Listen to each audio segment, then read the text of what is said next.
Hey everyone, today I am doing a video on my Hoover Deluxe Elite Rewind. So this machine has an interesting history on this channel. If you're one of my originals, you may remember I previously owned two red models. The first one was a flooded piece of crap that I eventually just threw away because I got tired of stuff breaking on it every time I used it. I mean, the power switch and the core winder broke within the return window, and for some reason I didn't return it and buy Abyssal Power Grew Helix Rewind remanufactured instead. And the bin flap was broken when I got it. And like I said, the motor was obviously water damaged. So eventually I just got tired of it and threw it away. And the second one was in much better shape motor-wise, but it had busted height adjustment wheels and no attachments except the crevice tool. And I did keep it for a few years. I didn't really like it for whatever reason, honestly. I did keep it for a few years and then let a family member borrow it and never asked for it back. And we're currently not speaking, so that was the final fate of that one. So then this one. I heard through the grapevine that another collector was selling theirs. And I bought it. Had some tracking issues, but I did eventually get it. And it was very dirty. The core was damaged and the turbo brush didn't and doesn't work. So that's really all I gotta say about that. But I did clean it up. I taped up the cord. I've been using it as my main vacuum for a couple of weeks now.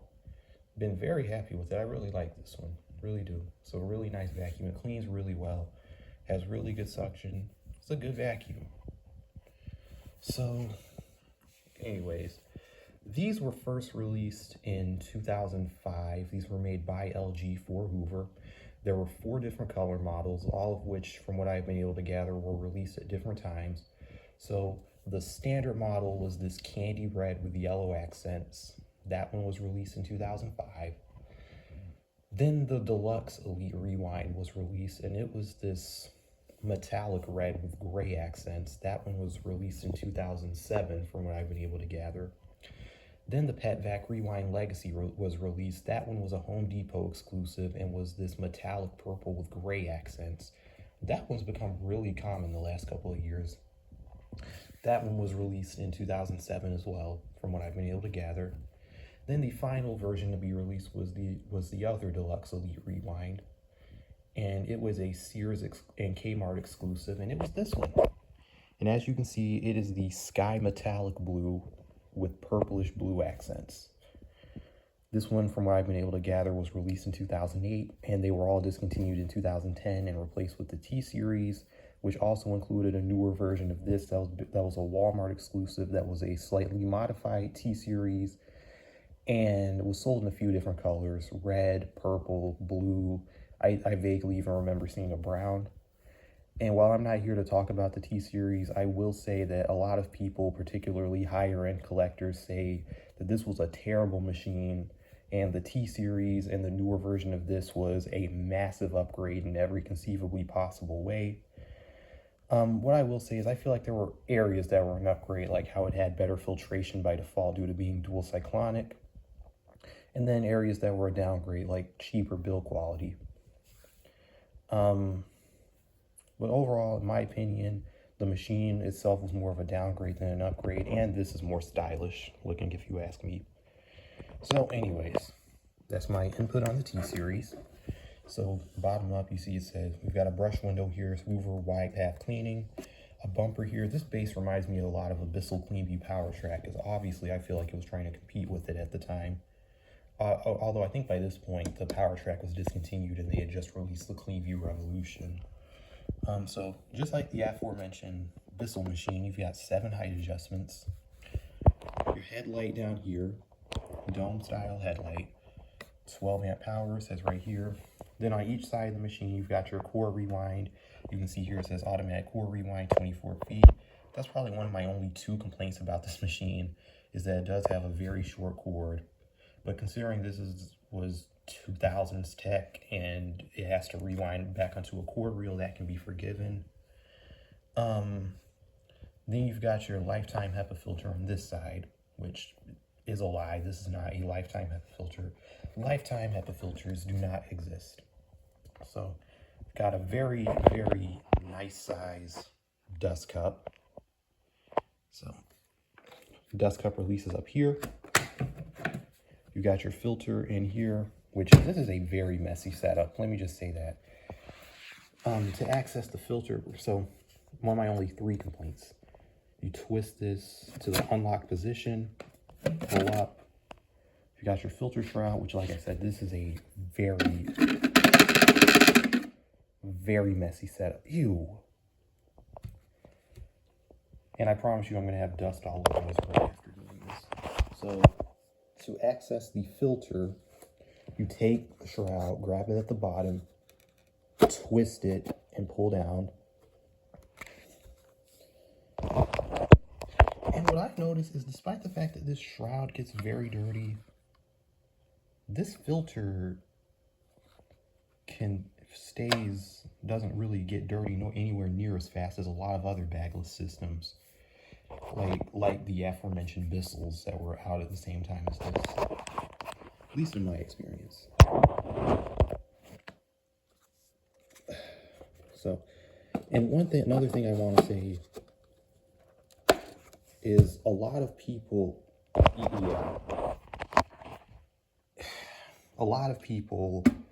wash pleated filters. A lot of people say you can wash pleated filters. Don't wash pleated filters. So a lot of times what will happen is all the dirt won't get properly washed out of the filter, and the vacuum now smells terrible as a result of all the mildew that is now growing inside the filter. So don't wash pleated filters. Just bang them out or vacuum them off with another vacuum. That's the ideal method right there. And if you're going to bang it out, please do it in your outside garbage, because you do not want to be breathing that crap inside your house. So on this side, you got the lifetime HEPA filter, which, by the way, I did also buy a new filter set for this. So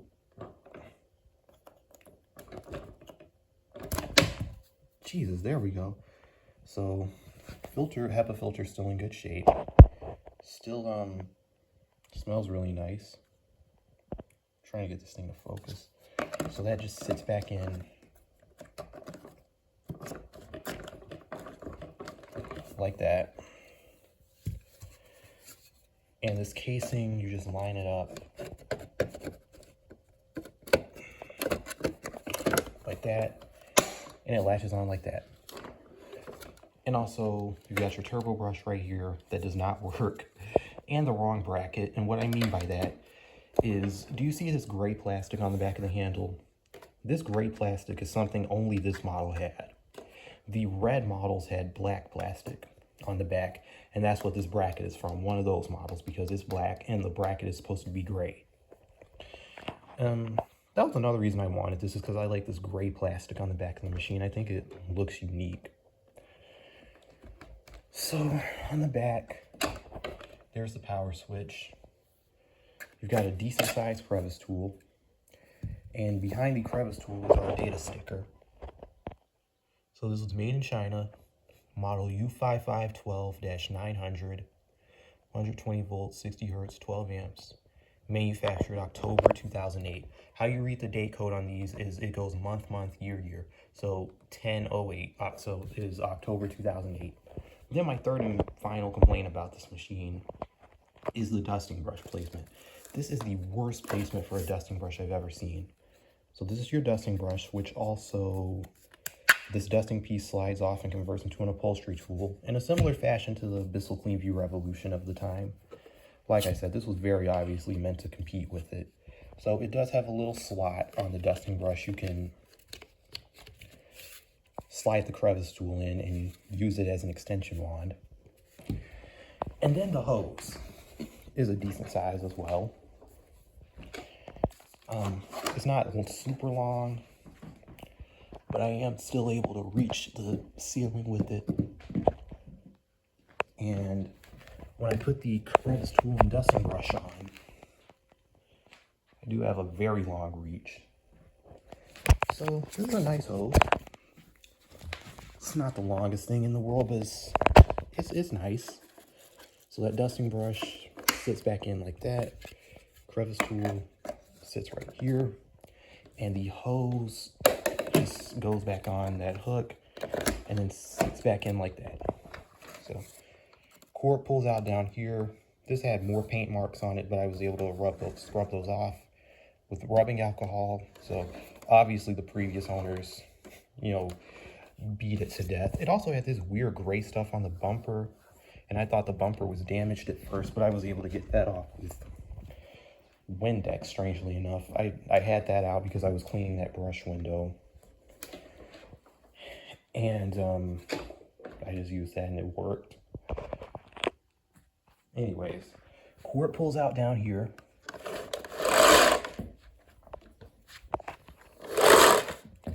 That's one of the spots I had to tape the cord up.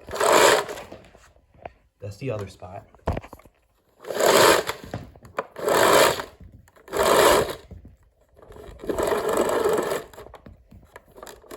Okay, you do have a cord clip on this machine. The cord clips up here like that. So try not to get this cord tangled and plug it in.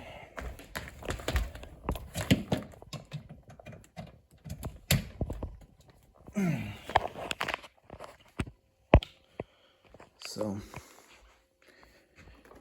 here we go, and you may notice I have it set to the bare floor setting, and it's going to be hard to push, I know, but this brush roll is kind of worn down, and that's the only way it'll actually perform on this rug, because this, as you know, is a very low pile rug. So here we go.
Come on.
Now, I just vacuumed this rug yesterday with my older direct air Hoover Elite, which probably does clean better than this because of being direct air.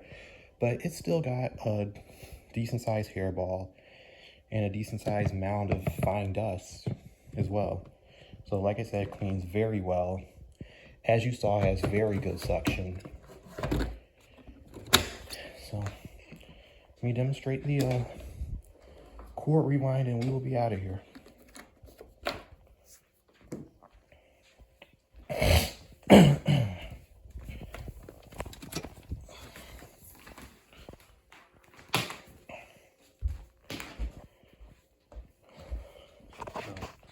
Just press down on this button right here.